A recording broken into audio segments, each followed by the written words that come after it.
When people talk about the origins of economic thought, a few familiar names usually appear.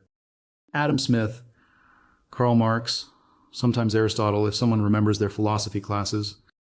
But hidden deep in medieval history is another voice, one that rarely appears in Western textbooks, yet understood something fundamental about money long before modern economics even existed.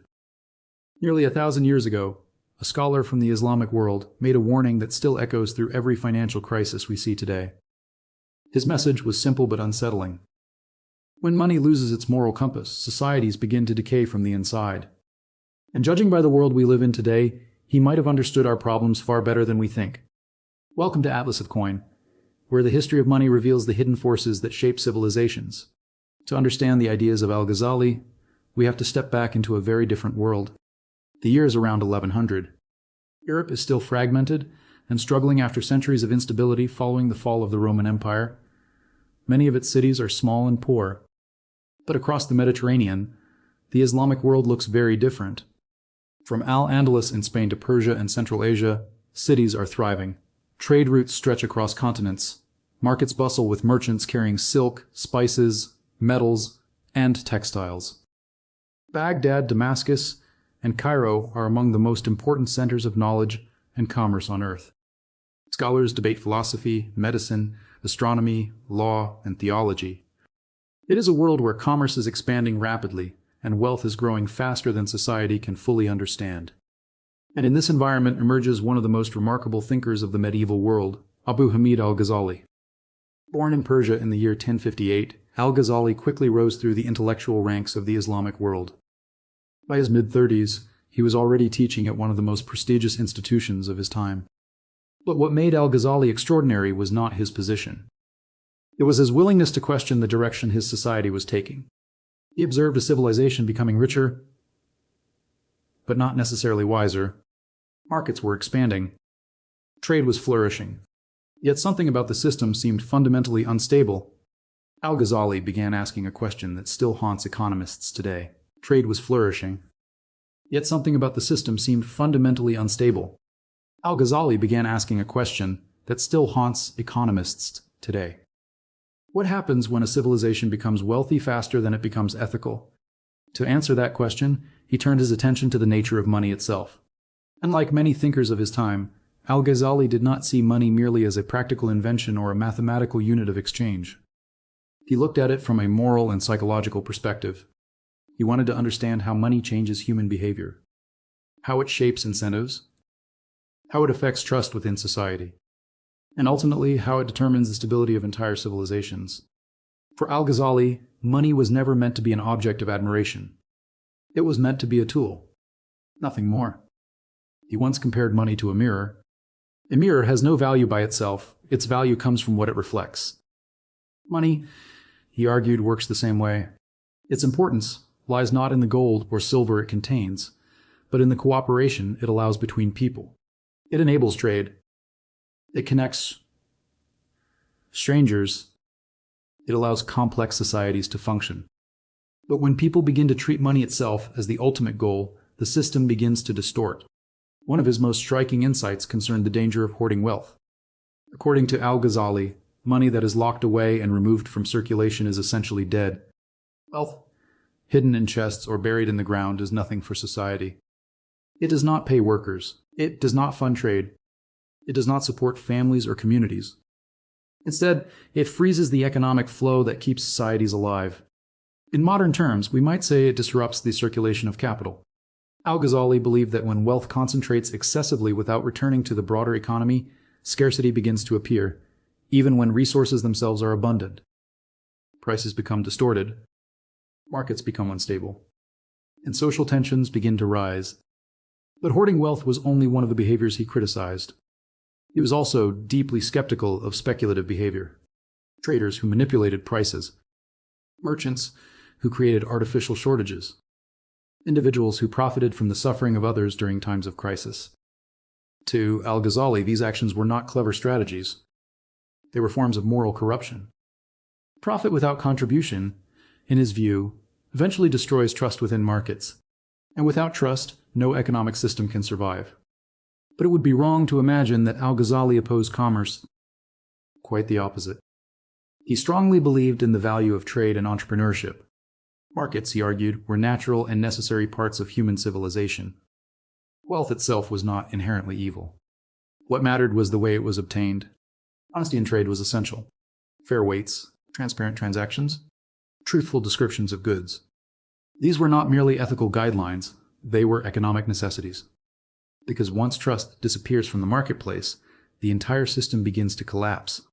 Long before economists developed concepts like transaction costs or information asymmetry, Al-Ghazali understood something very similar in practice. Another important element of his thinking involved the value of work.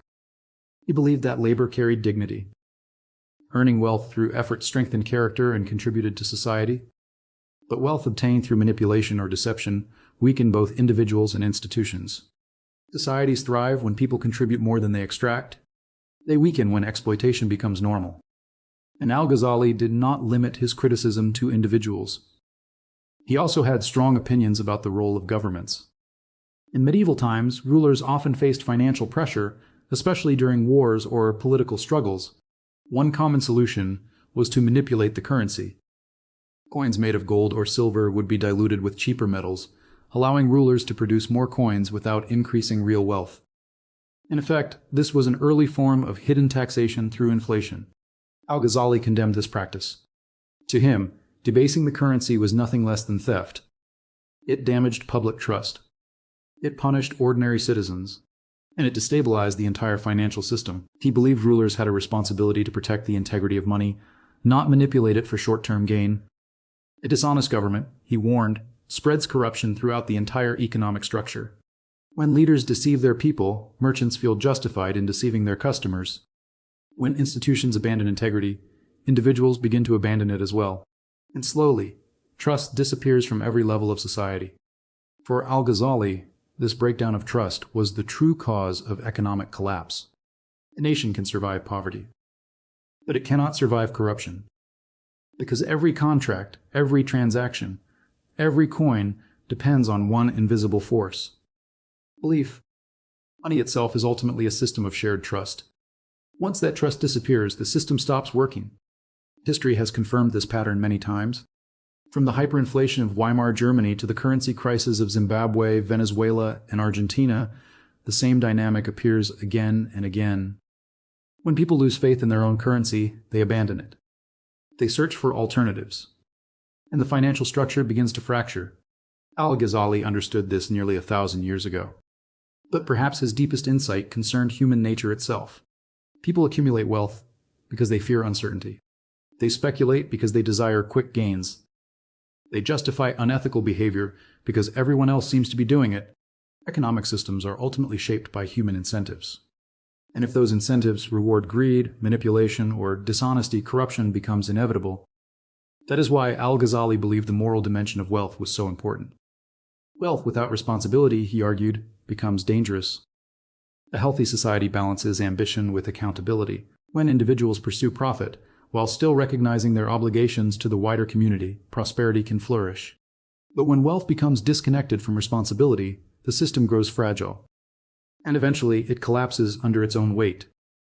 Looking at the modern world, his warnings feel remarkably familiar.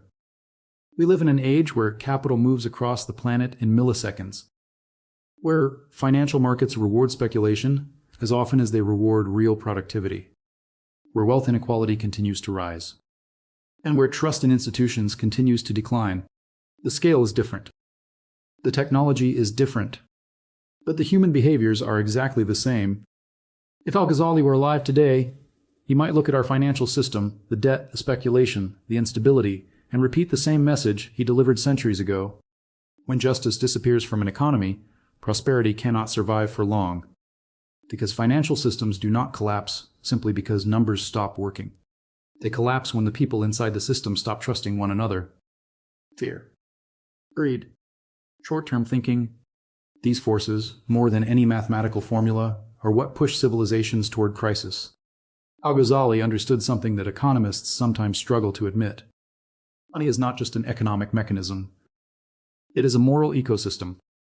And when the moral foundation erodes, the financial structure soon follows.